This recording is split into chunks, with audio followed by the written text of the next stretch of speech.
Guys, nagugot ako na naman ng aso din sa tinga. Guys, tingnan nyo. Kita nyo, may nag-ano lang ako na hindi pinapagaling lang yung tinga ko kasi for days, hindi na ako kakain ng chicken, hindi ako kakain ng chicken, itlog, gatas, ay, chocolate, pala, kape, at saka anong ito? At saka, ano nga? Isda. Guys, sorry.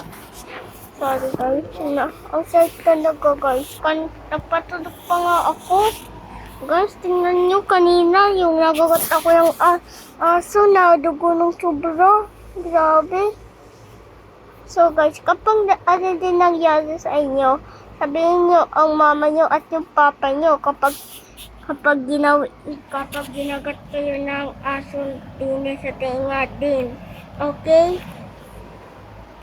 Guys, maniwala kayo. Tingnan, nagagat ako. Grabe guys. Grabe. Ang sakit.